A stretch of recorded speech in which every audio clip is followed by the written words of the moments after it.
Et dans cette optique, nous allons vous démontrer les intérêts de Mélonax dans l'inflammation.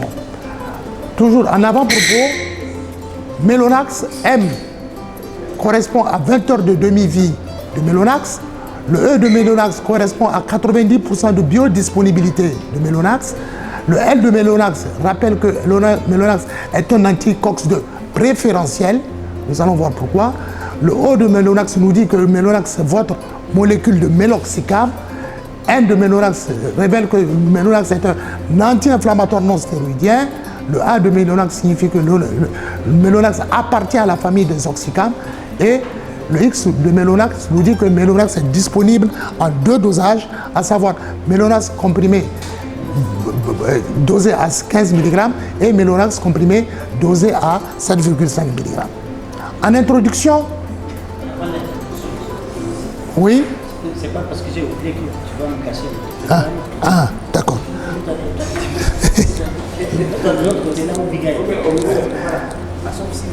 Là, par exemple. Oui, là. Très bien. Voilà. OK. Qu'est-ce que c'est que... Qu'est-ce que c'est que l'inflammation?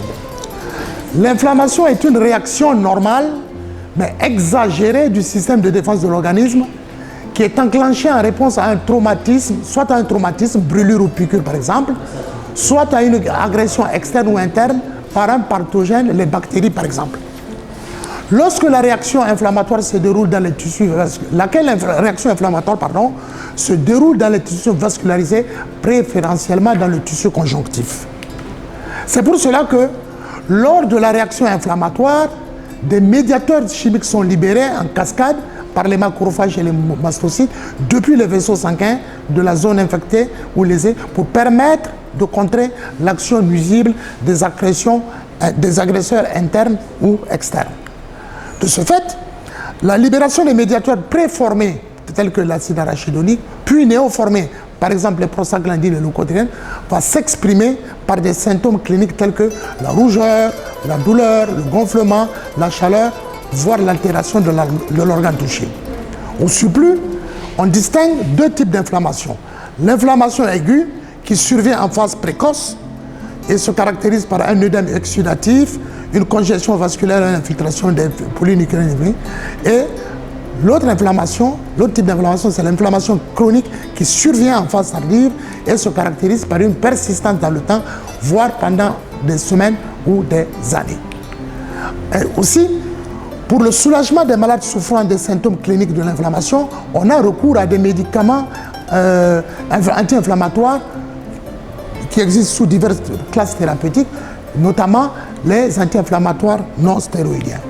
C'est à la classe thérapeutique des anti-inflammatoires non stéroïdiens qu'appartient Mélonax, dont nous allons vous parler ce matin.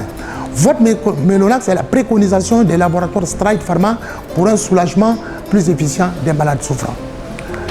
Aussi, on va voir qu'au sein de la classe thérapeutique des anti-inflammatoires non stéroïdiens, le Mélonax a des spécificités que nous allons mettre en évidence ici et en essayant de répondre aux questions suivantes.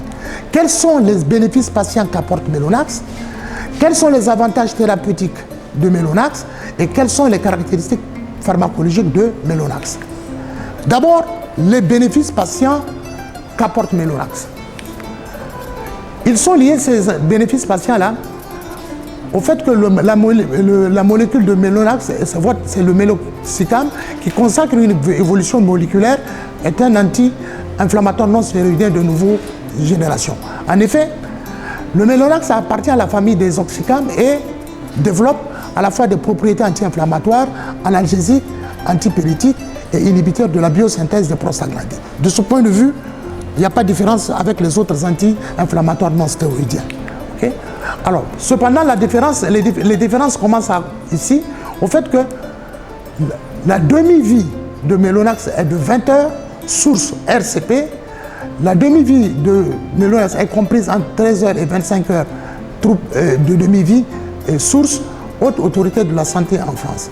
Il en résulte comme bénéfice patient, un soulagement plus durable en comparaison au diclofénac, dont la demi-vie est comprise en 1 heure et 2 heures, et l'ibuprofène, dont la demi-vie est de 2 heures. Donc, l'activité anti-inflammatoire de Mellonacks est plus durable et couvrant tout le nictémère du fait d'une seule prise par jour. Deuxième bénéfice patient de Mellonacks, c'est un soulagement plus performant. Soulagement plus performant de Mellonacks imputable au fait que le Mellonacks a 90% de biodisponibilité. C'est-à-dire qu'après absorption d'un comprimé de Mellonacks, ce sont 90% de la dose initiale ingérée qui sont assimilées par l'organisme. Comparativement au diclofénac qui a 50% de biodisponibilité, l'ibuprofène qui a 10% de biodisponibilité. Donc, soulagement plus efficient de Mellonacks par rapport aux autres ANS classiques. Les avantages thérapeutiques qui en découlent, c'est que Mellonacks, c'est un seul comprimé par jour, aussi bien le dosage 15 mg que le Mellonacks 7,5 mg, d'où une meilleure observance du traitement et un soulagement plus adapté en fonction notamment de l'intensité de la douleur, comparativement au diclofénac, à l'ibuprofène, où il faut des prises multiples journalières pour pouvoir soulager le malade toute la journée. Les indications de Mellonacks, source RCP, Agence nationale de sécurité du médicament, notice, ce sont notamment en ORL, des inflammations post-chirurgicales, inflammation des maladies des oreilles, du nez et de la gorge, syndrome inflammatoire de manière générale, tels que la rhinopharyngite, les otites moyennes aiguës, les angines, les rhinocérésites, etc. Quelles sont maintenant les caractéristiques pharmacologiques?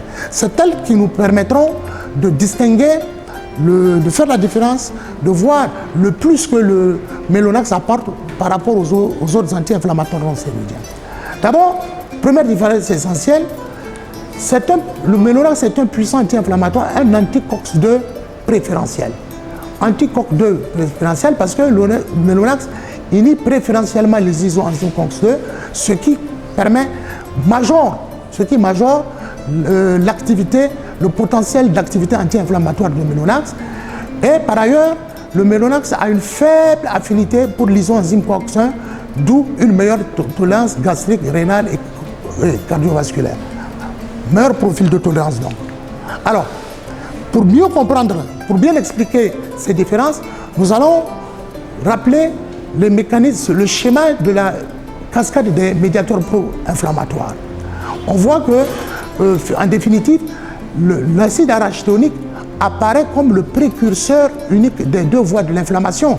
Parce que c'est à partir de l'acide arachidonique que les prostaglandines sont synthétisées, lesquelles prostaglandines sont responsables de la douleur et de l'œdème, d'une part, et d'autre part, c'est à partir de l'acide arachidonique que les leucotriènes sont également synthétisées, responsables de la chronicité de l'inflammation.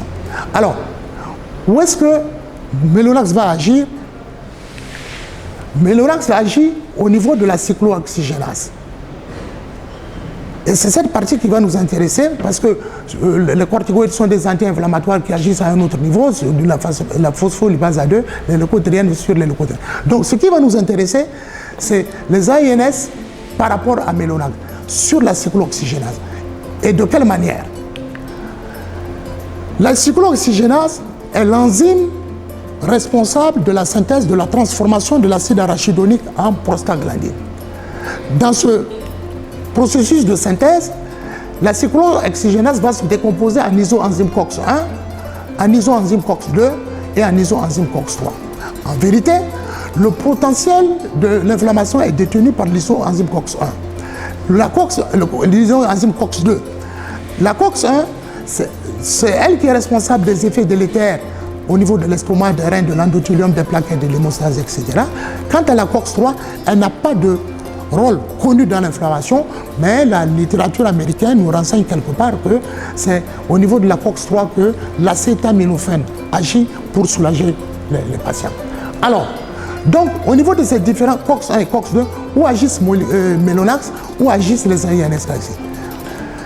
Les AINS classiques, tout comme Mellonacks, agissent sur la COX-2. Mais on voit que l'activité anti-inflammatoire du Mellonacks, de par l'épaisseur de la flèche est beaucoup plus marquée que l'activité anti-inflammatoire des ANS classiques. Normal, ici, vous avez, sous Mélonax, vous avez 20 heures de demi-vie, pour ici,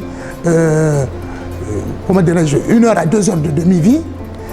Sous Mélonax, vous avez 90% de biodisponibilité. Ici, dans les ANS classiques, vous avez 10% de biodisponibilité pour l'ibuprofène, 50% de biodisponibilité pour, comment dirais-je, le diclofénac. Alors, au niveau vis-à-vis de la COX-1, qui est la source de tous les maux dont on incrimine, des effets latéraux dont on incrimine les ANS, on voit que les ANS conventionnels ont une affinité très forte pour le COX-1, donc ils ont des effets beaucoup plus délétères que le Mélonax, dont l'affinité est relativement plus faible pour les COX-1 par rapport aux ANS classiques. Voilà ce qu'on gagne avec Mélonax par rapport aux ANS conventionnels.